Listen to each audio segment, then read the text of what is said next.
नमस्कार। आज मैं पटना से अपनी यात्रा शुरू कर रही हूँ और मैं जा रही हूँ गया की तरफ, जो कि पटना से अप्रॉक्सीमेट बाई रोड अगर हम जाएँ तो 110 किलोमीटर्स है।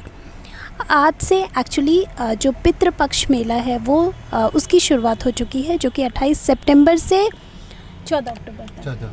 हाँ, तो 28 सितंबर से 14 अक्टूबर तक चलने वाला है। तो उस मेले में हम जा रहे हैं। एक्चुअली विष्णुपद मंदिर हम जाएंगे, पुनपुन नदी, वट वृक्ष, सीता कुंड और भी काफ़ी जगह हैं। हाँ। जिसके बारे में जब हम वहाँ जाएंगे तो आपको हम बताते रहेंगे। 14 प्लेसेस है लेकिन सब अच्छा। हाँ, 14 जगह हैं, जो 14 प्लेसेस हैं जहाँ पे कहते हैं कि जो पिंडदान करने आते हैं वो वहाँ पे उन 14 जगहों पर होता है। तो सबसे पहले नॉर्मली क्या करते हैं लोग, पुनपुन नदी जाते हैं और वहाँ पे जो 4 घाट है वहाँ पे मुख्य तौर पर जो पिंडदान होता है, और फिर वहाँ के बाद वो गया जी जाकर पिंडदान करते हैं। वहाँ पे जो पुनपुन नदी है उसको आदि गंगा भी कहा गया है। और वहाँ पर जो पहले दिन है, जो एज़ पर गवर्नमेंट का कैलकुलेशन है कि 1 लाख श्रद्धालु जो आएंगे और वो पिंडदान करेंगे, और फिर उसके बाद वो गया की तरफ जाएंगे। और गया उसके बाद जो रेगुलर जो श्रद्धालु हैं उनकी जो कैलकुलेशन है वो अप्रॉक्सीमेट 40,000 के आसपास है। लेकिन फर्स्ट डे में अप्रॉक्सीमेट 1 लाख या मोर देन दैट, इससे ज़्यादा भी हो सकते हैं, इतने लोगों के आने की एक संभावना है। इतना ही कैलकुलेशन किया गया है। और जो गवर्नमेंट ने है बहुत सारे अरेंजमेंट, बहुत अच्छे अरेंजमेंट किए हैं। जो रोड सही नहीं थी उस रास्ते में, काफ़ी बीच में कई जगहों पे, बिकॉज़ मैं कई बार आ चुकी हूँ, मैंने कुछ ब्लॉग भी बनाए हैं, उन सब का सबकी मरम्मत की गई है, सबका मेंटेन किया गया है। क्योंकि इतने लोग सिर्फ ये नहीं है कि इंडिया से ही लोग आएंगे, ऑल ओवर वर्ल्ड से लोग आते हैं और पिंडदान करते हैं। क्योंकि मान्यता ये है कि इस पितृपक्ष जो पीरियड है 28 सितंबर से लेकर 14 अक्टूबर तक, इस समय जो हमारे पूर्वज हैं, जो हमारे पितृ कहा जाता है, वो धरती पर आते हैं हमें आशीर्वाद देने के लिए। और वो पशु पक्षी या वृक्ष के रूप में हमें आशीर्वाद देते हैं। तो उस समय इनका भी एक ख़ास महत्व होता है, और हम उनको जो पिंडदान देते हैं इससे उनकी आत्मा को शांति प्राप्त होती है, उनको मोक्ष प्राप्त होता है। तो ये एक बहुत इम्पॉर्टेंट चीज़ है हर हिंदू की लाइफ में, पिंडदान करना।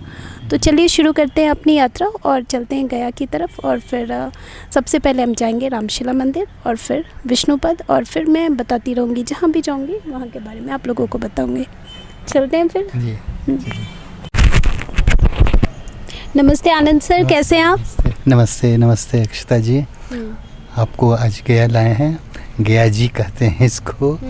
और यहाँ आपको विष्णुपद ले चलेंगे, चूँकि आज से शुरू है यहाँ पितृपक्ष मेला।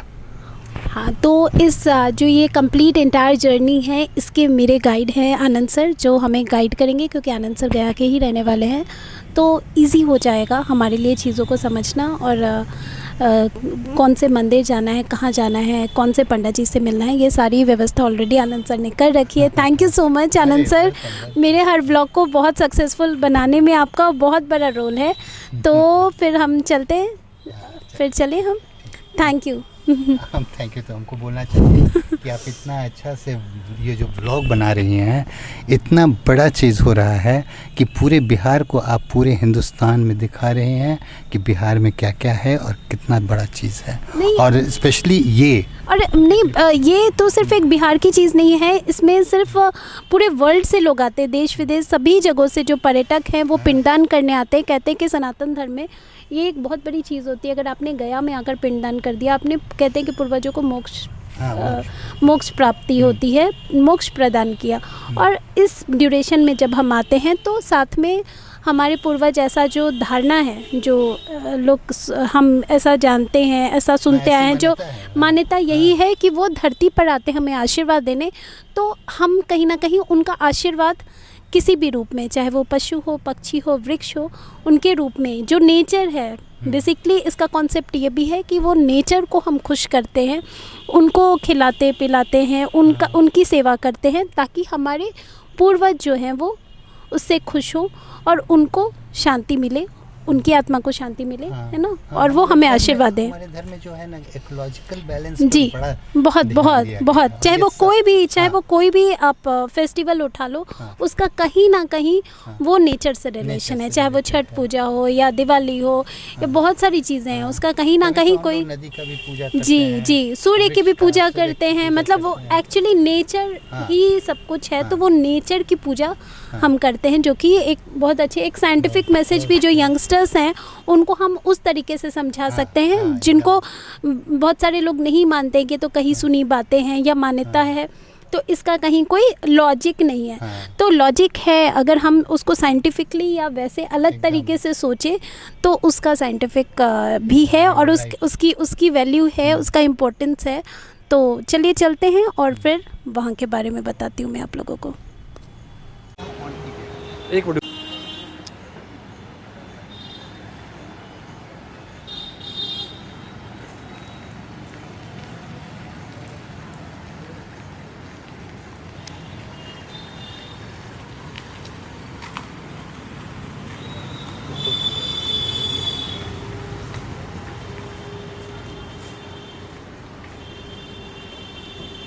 बात ये है ना कि भगवान तो दिखते नहीं हैं, जी नहीं। तो जितना भगवान उनका अगर चीज़ बनाया- दिखेंगे तो हर लोग जो है से हर काम को कर लेंगे। तो अगर जितना जन्म चीज़ उनका जन्म की बनाया डेट हुआ है, और अगर उसी मरने का पूजा डेट करते हैं। अगर जानकारी हो जाए हाँ।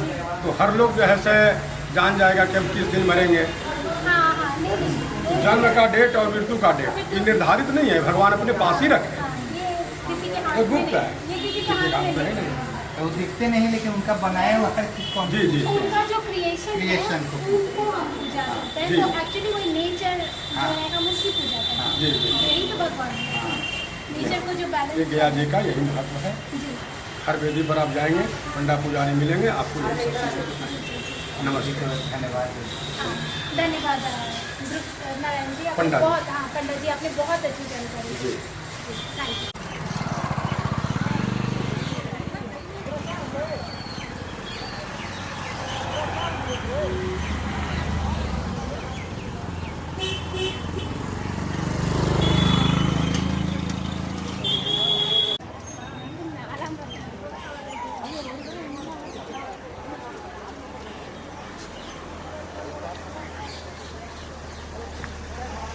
बालाजी टेम्पल भी जो है वो कहते हैं बालाजी भी विष्णु भगवान का ही है।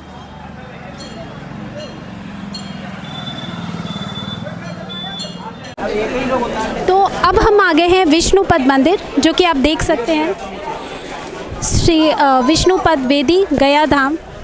ये हम आ चुके हैं अंदर। एक्चुअली कैमरा अलाउड नहीं है, तो मैं दर्शन करके आऊँगी, फिर आप लोगों को और जानकारी दूंगी। और अभी फ़िलहाल हम विष्णुपद मंदिर में हैं। अब व्यवस्था देख सकते हैं, इधर दिखाइएगा कि यहाँ पे अरेंजमेंट, बिकॉज़ इतने सारे लोग आने वाले हैं, तो यहाँ पे किस तरह की व्यवस्था की गई है और कितने लोग हैं। और अभी तो काफ़ी लोग पहुँचे भी नहीं हैं, क्योंकि आज ज़्यादा लोग जो हैं वो पुनपुन गए होंगे, वहाँ के घाटों पर आज पूजा होगी, फिर उसके बाद लोग यहाँ आएंगे। तो यहाँ पे अभी वैसा क्राउड नहीं है जो कि पितृपक्ष का होता है, वो क्राउड ग्रेजुअली बढ़ेगा। कल के बाद से यहाँ पे और ज़्यादा क्राउड होगा। एक्चुअली आज पहला दिन है, तो ये जो है विष्णुपद मंदिर है, तो पितृपक्ष का पहला यही है। अच्छा, जो पहले लोग आते हैं हाँ, वो यहीं आते हैं। पुनपुन के बाद हाँ, आते हैं। यहीं आते हैं, यहीं क्योंकि गयासुर यहीं है, और गयासुर को ही विष्णु भगवान ये किए थे कि एवरी डे एक यहाँ ये फायर जलेगा या लाश चलेगा उसका। इस भूमि को हम मोक्ष और पुण्य की जो कहते हैं ना भूमि है, विष्णु भगवान की पूजा होती है यहाँ पे, और यहाँ पे मोक्ष प्राप्ति होती है, ऐसी धारणा है। और बिल्कुल वो सही है कि लोग यहाँ पे आते हैं अपने पूर्वजों को मोक्ष प्राप्ति के लिए यहाँ पे, है ना, कि उनको मतलब उनकी पूजा अर्चना करें, हाँ। पिंडदान दे सके, ताकि उनकी आत्मा को शांति मिल सके और मोक्ष की प्राप्ति हो। तो उनके पूर्वजों को भी मोक्ष मिले, हाँ, तभी उनके इसलिए पूर्वजों दान को करते हैं। बिल्कुल बिल्कुल, हाँ। और उनको आशीर्वाद मिले और उनकी आत्मा को शांति मिले। तो ये वही मोक्ष की भूमि है विष्णुपद। तो जाती हूँ मैं अंदर, दर्शन करके आती हूँ। कैमरा अंदर अलाउड नहीं है, तो इसलिए मैं अंदर का व्यू नहीं दिखा पाऊँगी। मैं बाहर आती हूँ, फिर बताती हूँ।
दर्शन करके मैं बाहर आ गई हूँ। मतलब ये अंदर से मतलब मैं क्या बताऊँ, मैं शूट नहीं कर सकती, इतना खूबसूरत मंदिर है, प्राचीन मंदिर है और जो अंदर से इसका कंस्ट्रक्शन है वो देखने लायक है।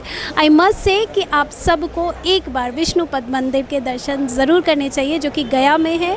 और पटना से जो भी आएंगे, दूसरे स्टेट से भी आते हैं, तो बहुत ज़्यादा डिस्टेंस नहीं है, बाई रोड आएंगे तो 2.5 घंटे अप्रॉक्सीमेट उनको लगेंगे, 110 किलोमीटर के आसपास है। तो अभी हमारे साथ सत्यम पंडा जी हैं, जिनको मैं अंदर से बाहर लेकर आई हूँ, बिकॉज़ अंदर जा नहीं सकते, कैमरा अंदर नहीं जा सकता। तो इनसे हम इस मंदिर के इतिहास के बारे में, क्योंकि इस मंदिर की अपनी एक स्टोरी है, आप सब ने भी, बहुत सारे लोग जानते होंगे जिन्होंने गूगल करके इस मंदिर के बारे में या जो आ चुके हैं उनको ये पता चलेगा कि इस मंदिर की अपनी एक स्टोरी है। विष्णु भगवान की बेसिक एक काफ़ी प्राचीन है ना, कि एक पुराने ज़माने की एक स्टोरी है, जो एक धारणा कहीं सुनी बातें हैं। तो इससे भी रिलेटेड है। हाँ, इस पितृपक्ष ये जो समय है, पिंडदान, इससे भी रिलेटेड है। तो वो सत्यम जी से हम जानते हैं। सत्यम जी नमस्ते। नमस्ते। कब से हैं आप इस मंदिर में?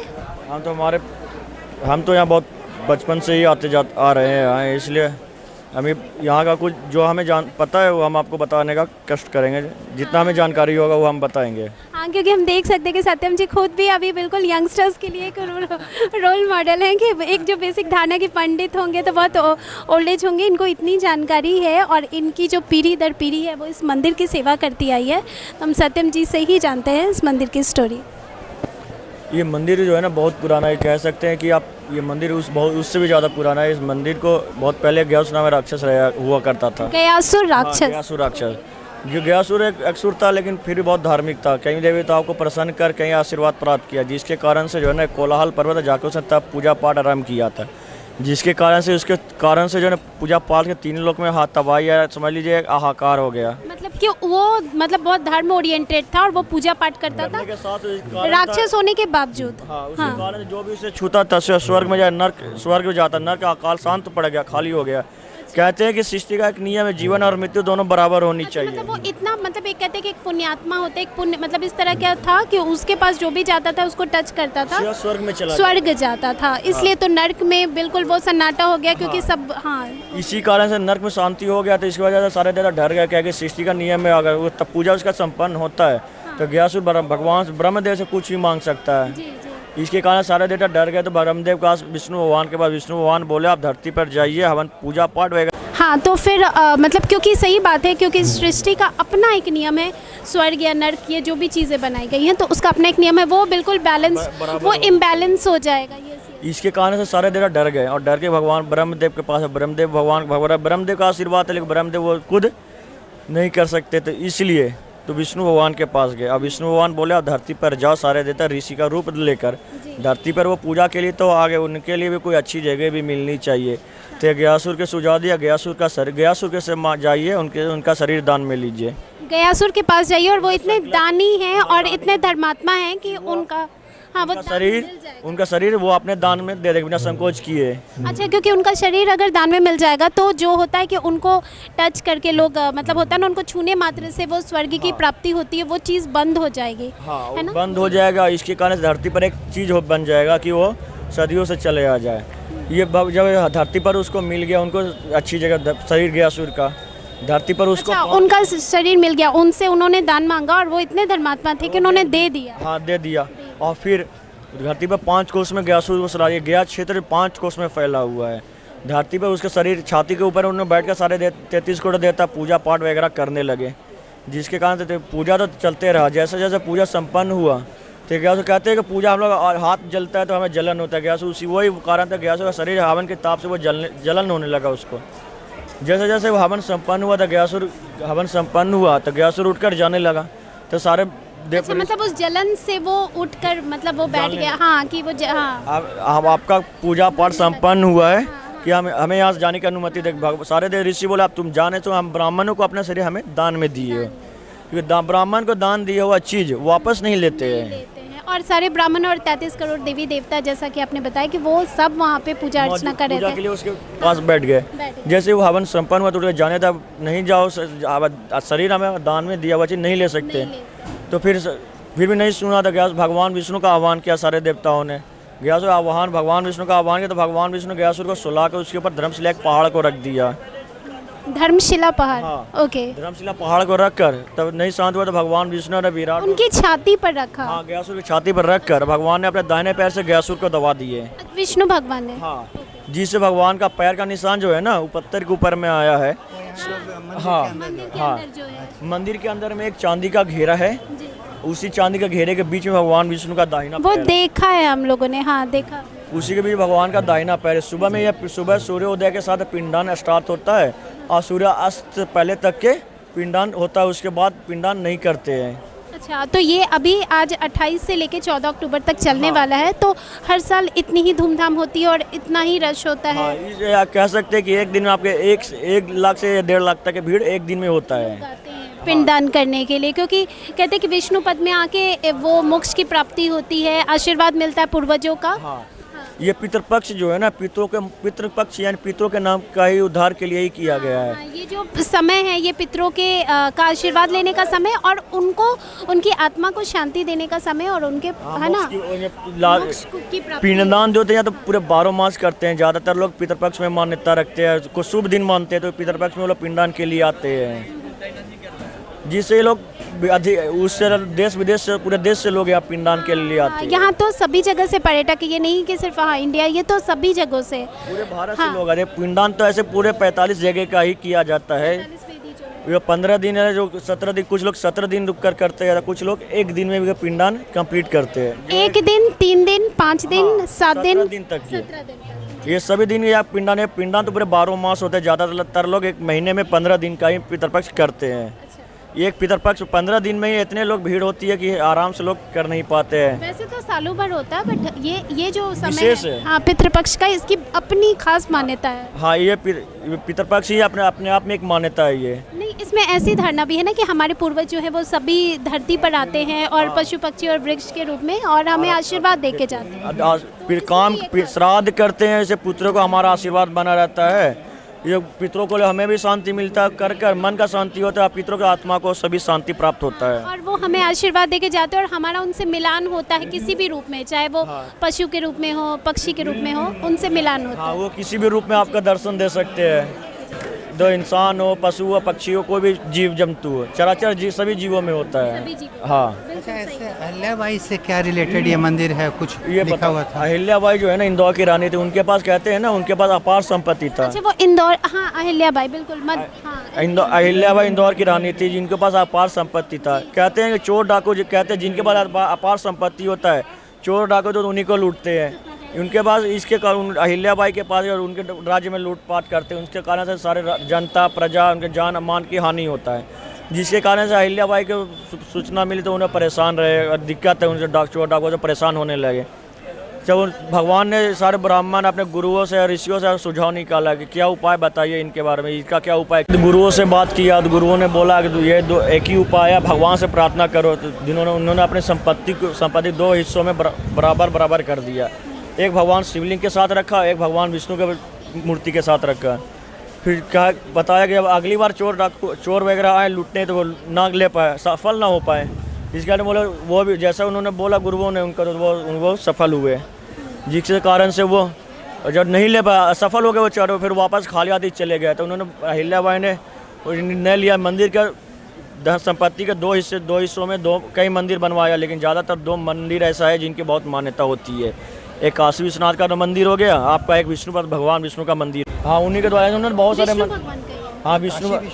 अच्छा, जो BHU कैंपस में है। हाँ, वो काशीनाथ वो बनारस में है। BHU कैंपस के अंदर है वो मंदिर, हम जा चुके हैं। हाँ, वो भी है ना। ऐसे तो बहुत सारे मंदिर बनवाए, बहुत ही जिन्होंने मंदिर को रेनोवेशन करवाए। टूट के जो अभी बना है ना, जो ओल्ड था वो तो अल्टीमेट बना है काशी विश्वनाथ। ये भी मंदिर को रेनोवेशन ही करवाया गया। इस जगह जो पहले देख रहे हैं यहाँ पर ऐसे मंदिर वगैरह कुछ नहीं रहता था, ये पहले भी यहाँ मुसलमान वगैरह रहते थे। उसमें मंदिर भी एक खंडित था, जो उसी के दौरान अहिल्याबाई यहाँ उनके सपनों में भगवान का पैर आया, तो उन्हें सर्वे करने के लिए यहाँ आई। आसपास इलाका देखे तब भैया इस जगह पर रह गया, विष्णु भगवान के पास है, चरण दिखाते। उन्होंने निर्णय लिया भगवान इसी जगह को मंदिर को पूरा फिर से बनवाया जाए, फिर से रेनोवेशन हो। तो इन्होंने बनाया, ठीक निर्णय। मंदिर को पूरा कहा गया कि मंदिर को जो है ना, कहते हैं कि मंदिर बनने में महीने 2 महीने साल लगते हैं, लेकिन मंदिर को 1 रात में कंप्लीट किया गया है। 1 रात में? जी, ये मंदिर इसका को कंस्ट्रक्शन देख के लगता है मतलब वेरी वेरी ओल्ड, बहुत ज़्यादा पुराना। और साउथ के भी काफ़ी विष्णु भगवान के टेम्पल हैं वो इसी पैटर्न पे बने हुए हैं, इसी और तरीके से। फिर जब मंदिर एक रात किसी को ज्ञात नहीं था कि मंदिर कब बनाया, किसने बनाया है। तो कहते हैं कि उसमें भगवान का कृपा है, विश्वकर्मा भगवान ने, वो कृपा तो है ही, उससे तो भगवान इनकार नहीं विश्वकर्मा कर सकते। कहते हैं कि विश्वकर्मा भगवान ने ही अपने हाथों से निर्माण किया है। जो सबसे बड़े इंजीनियर हैं अब हमारे, वो सभी के फर्स्ट इंजीनियर हो गया। फिर जैसे ही मंदिर बन कर तैयार हो गया था इनको, फिर इनका उद्धार हुआ, फिर भगवान का पैर पूजा पाठ, ये हमारे पूर्वजों से ये मंदिर को सेवा में सेवादान है, सब सेवा मंदिर भगवान की सेवा करते आ रहे हैं। Thank you Satyam ji, thank you so much, बहुत अच्छे से आपने बताया, थैंक यू। ये दीजिए ना माइक। तो अब हम जा रहे हैं फल्गु नदी की तरफ और सीता कुंड की तरफ, क्योंकि ऐसी मान्यता है कि सीता जी ने वहाँ पे दशरथ जी का पिंडदान किया था, जिसके पीछे एक स्टोरी भी है कि वो पिंडदान जो हुआ था तो फिर उन्होंने कुछ श्राप भी दिया था। हाँ, माता श्री ने पिंडदान दिए थे, उसमें 5 को साक्षी रखा गया था, तो उसमें 4 को श्राप दिए थे। अक्षयवर जी जो कि सच बोले थे, उन्हीं को आशीर्वाद मिलेगा, पेड़ हमेशा हरा भरा रहते हैं। बाकी 4 ने शायद झूठ बोल दिया था। क्या स्टोरी है इसकी? हाँ, मतलब मुझे कंप्लीट। हमने फल्गु नदी और चलते हैं वहाँ के दर्शन में आप लोगों को करवाती हूँ, और मुझे यहीं से देख के बहुत शांति मिल रही है, बहुत सुकून मिल रहा है। तो चलिए बढ़ते हैं, ठीक है सत्यम जी। जैसा कि हमें सत्यम जी ने भी बताया, और जो यहाँ के जो पुलिस स्टाफ जो भी थे, जो सिक्योरिटी में थे, उन्होंने बताया कि आज फिर भी कुछ भी नहीं है। कल यहाँ every day even lakh 1.5 lakh लोग आएंगे, और हमारे लिए भी बहुत मुश्किल हो जाता वीडियो शूट करना। तो आज हमारे लिए फिर भी कन्वीनियंट है, क्योंकि इतना रश हो जाता, क्राउड हो जाता, और फिर मुश्किल होती हमें भी वीडियो शूट करने में। तो ये फल्गु नदी है, ये यहाँ हम उधर से चलते हैं, उधर से दर्शन करते हैं। ये देखिए फल्गु नदी, जो पिंडदान की जगह। तो अब हम आ चुके हैं फल्गु नदी। तो जानते हैं सत्यम जी से इस फल्गु नदी का इम्पोर्टेंस, पिंडदान के लिए क्या इम्पोर्टेंस है, इसकी क्या महत्वता है, तो बताएं सत्यम जी। ये हमारे पीछे देख सकते हैं, ये फल्गु नदी है। ये नदी जो है बहुत पुराना है, कह सकते हैं भगवान राम के समय से आया हुआ है। ये राम, लक्ष्मण, सीता और रामायण में इसका जिक्र है। हाँ, रामायण में इसका जिक्र है। अब देख सकते हैं कि सीता तीनों दोनों भाई और पत्नी के साथ देखे होंगे, वो सीता वनवास में गए थे। जी जी। तो उनके कहते हैं उनके पिता का देहांत, उनके राजा दशरथ का देहांत कारण था, क्योंकि उनके पता था कि वो राजा दशरथ जिन्होंने उन्हें श्राप मिला था श्रवण कुमार के माता पिता के, जैसे हमने अपने पुत्र के विवाह के अपने प्राण त्याग रहे हैं, वैसे आप अपने पुत्र के वियोग में प्राण त्यागे, जिसके कारण से अब उनके राजा दशरथ का देहांत हुआ। भगवान राम वनवास के कुछ वर्ष बाद उन्हें पता चला कि उनके पिता का देहांत हुआ। उन्हें पता नहीं, वनवास के दौरान नहीं पता चला कि उनके पिता का देहांत हुआ है, जिसके कारण से परिवारजन, उनके भाई माँ उनको लेने के लिए वनवास में पहुंची। जब उन्हें पता चला उनके पीछे उनके पिता का देहांत हुआ है, तो वो उन्हें विचार है कि अगर पता चलता है तो वो वनवास छोड़कर वापस चलाएंगे। तो फिर उन्होंने नहीं माने, तो उसे कुछ वर्ष जैसे वनवास संपन्न हुआ तो अयोध्या लौटे। जब अयोध्या लौटे कुछ वर्ष बाद भगवान राम, लक्ष्मण, सीता तीनों गया जी आए पिंडदान के लिए अपने पिताजी का। जो कहते हैं कि जब करने का अधिकार तो सिर्फ जेंट्स के पास होता है, कोई विधि क्योंकि जो स्त्रियां होती हैं, जो लेडीज होती हैं, वो नहीं करती हैं पिंडदान, है ना। इसमें जो हमारी हिंदू मान्यता, हिंदू परंपरा में है, और उनको इसलिए नहीं खबर की जाती है ना कि शायद वो अपना बीच में ही वनवास जो है वो कंप्लीट करके आए, क्योंकि वो भी बहुत ज़रूरी था, क्योंकि उन्होंने वचन दिया था, और रघुकुल रीत सदा चली आए, प्राण जाए पर वचन ना जाए। तो ये जैसे ये वनवास संपन्न हुआ, गया जी आएंगे तो उनको एक जगह बैठ गया जहाँ पे नदी 5 चीज़ थे हमारा, फल्गु नदी, ब्राह्मण, तुलसी, गाय और वट वृक्ष। ब्राह्मण, गाय, तुलसी, वट वृक्ष, 4 और एक पहला तो फल्गु नदी है। फाल्गुन नदी, ब्राह्मण, गाय, वट वृक्ष और तुलसी जी। हाँ, ये 5 थे। जब चलिए 5 बैठ गया इस स्थान में मिल गए सभी लोग, तब उसे सामग्री की आवश्यकता होती है श्राद्ध करने के लिए, पितरों के लिए सामग्री करने के लिए। उसे उनको कोई सामग्री वगैरह उपस्थित नहीं था। वो भगवान राम चले गए कोई सामग्री या कह सकते हैं कोई विधि के लिए।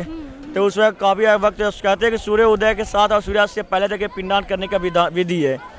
पिंडदान करने के लिए तो ठीक है, राम जी चले गए, सामग्री लग रही, उसमें आकाशवाणी हुआ कहते कोई देवताओं के कहते हैं, कोई देवता को संकेत या कोई आशीर्वाद देते हैं तो आकाशवाणी होता है देवताओं की ओर से। तो उस समय आकाशवाणी हुआ, राजा सत्य बोले आप मुझे पिंड दो। सीता जी बोले, आप सीता जी बोले आपका पहचान बताइए, हमें आपको नहीं जानती। तो सीता जी, राजा दशरथ बोले आपका ससुर हूँ। तो सीता जी बोले आपको क्या चाहिए? तो सीता जी बोले मुझे मेरे आत्मा को मोक्ष की प्राप्ति है, मुझे पिंडदान चाहिए। तो कहा सीता जी ने मेरे अधिकार में नहीं है, आपके पुत्र का है, वही पिंडदान वो कर सकते हैं। तो जो कहे आप थोड़ी देर प्रतीक्षा कीजिए यहाँ। ठीक है, हम प्रतीक्षा करते हैं। काफ़ी वक्त बीत गया, सूर्यास्त हो रहा था। फिर बोले कि मुझे लगता है यहाँ से मेरा तृप्त हो जाए, मेरा आत्मा के बिना शांति के लिए यहाँ से जाना होगा, मोक्ष की प्राप्ति के वापस जाना होगा। तो सीता जी डर गए, कहते हैं कि पितरों को या अपने पूर्वजों को आत्मा की शांति अगर नहीं मिले तो भटकते ही रहते हैं। तो नहीं, और वो परंपरा किस काम की कि हम उनको मोक्ष की प्राप्ति ना दे सके। तो ये सोच के उन्होंने पिंडदान खुद करने का फैसला। हाँ, जैसे वो रेत के 3 पिंड बनाए, उनके पास कोई उसमें सामग्री वगैरह नहीं था। जो सामग्री में लग जाएगा, जौ का आटा लगता है, तिल जौ, अच्छा ये सारी सामग्री आपको ये सब श्राद्ध में लगता है, ये सब लगता है। तो उसमें रेत उनके पास उपस्थित, उन्होंने रेत का पिंड बनाया, एक हाथ पे रखा, 2 पीठ जमीन पे। ये 3 पिंड थे। जब उसमें सीधा राजा दशरथ चले गए, उनकी आत्मा को शांति स्वर्ग में चले गए। तो भगवान राम आते, भगवान राम कहते हैं चलो हम लोग पिंड करते हैं। सीता जी बोली मैं श्राद्ध कर चुके पितरों को, आपके पिताजी का, और तो आत्मा को शांति मिल गया। तो बोले मैं कैसे मानूँ, कोई साक्षी है, कोई गवाही है? उन्हें पूछे तो बोले ये 5 थे यहाँ पर, इन सभी ने देखा है। इस एक एक करके सभी से पूछा गया। फाल्गु नदी से पूछा गया। फाल्गु नदी को अपने लालच, मन में एक लालच था कि भगवान राम है, भगवान है, वो देवता है, वो हमारे पवित्र मेरे महत्व में बढ़ता है। उनका अपना महत्व था लेकिन उसका और महत्व का लालसा था। हाँ, कि मतलब राम जी पिंडदान करेंगे तो मेरा अधिकार और बढ़ जाएगा, महत्व बढ़ जाएगा। तो इसलिए झूठ बोल दिया कि मैंने नहीं देखा है माता को पिंडदान देते हुए। तो उन्होंने बोल दिया कि उनको माता सीता ने क्रोध में आकर उनको श्राप दिए, जात में श्राप देता हूँ, तुम्हारी धारा तो अंतर सलीला। कहते हैं किसी जमाने फाल्गु नदी में मध और घी की धाराएं बहती थी। माता सीता के श्राप के कारण जो है ना वो धाराएं लुप्त हो गई। अक्षता जी आपको याद होगा, आप स्कूल में पढ़ी होंगी curse of Sita. Curse of Sita, ये वही यही कहानी है। हाँ, और शायद सब जानते होंगे लेकिन वो कंप्लीट स्टोरी जो है वो नहीं जानते। हाँ, नहीं जानते। फिर फाल्गु को श्राप मिले, वो तुम्हारी धारा अंतर सलीला हो गई। तुम्हारी इसका अर्थ होता है उसके बाद धारा ऊपर में नहीं, उसके नीचे में बहेगा। अच्छा, वो देख सकते हैं हम ये। हाँ, नदी जब इधर पानी होगा तो बारिश का मौसम है और डैम वगैरह इससे पानी स्टोर किया गया है, जिसको श्राद्ध की धारा है उसके नीचे में बहेगा। चाहे इसमें पानी रहता है, वाटर में गर्मी के मौसम में ये पानी सूख जाता है। आप गर्मी के मौसम में जिस जगह पे गड्ढा करेंगे या रेत हटाएंगे वो पानी वहाँ पे वो निकल आता है। पूजा पाठ पिंडदान वगैरह में जल का प्रयोग किया जाता है। फिर तुलसी से पूछा गया, कहते हैं हम लोग तुलसी का श्राप कारण से मिला क्योंकि तुलसी एक मन में क्रोध है। क्या सीता जी ने पिंडदान दिया, हम लोग पूजा पाठ भगवान को भोग लगाते हैं तो उसमें हम तुलसी वगैरह बस चढ़ाते हैं। भगवान का एक तरह से वो प्रसाद होता है उनको लिए। तुलसी जी तो चढ़ाए। सीता जी रेत का पिंड दिया, सभी पुष्प चढ़ा, सभी का प्रयोग किया लेकिन तुलसी नहीं चढ़ाए। जिसके कारण उसका क्रोध है। सीता जी ने उसने झूठ बोल दिया कि मैंने नहीं देखा है। तो तुलसी को श्राप मिल लग जाए तो मैं श्राप देता हूँ, तो घर में जितने भी अच्छे से कितने भी महीने अच्छे हरे भरे हो जाओगे लेकिन घर में तो फिर भी सूख ही जाओगे।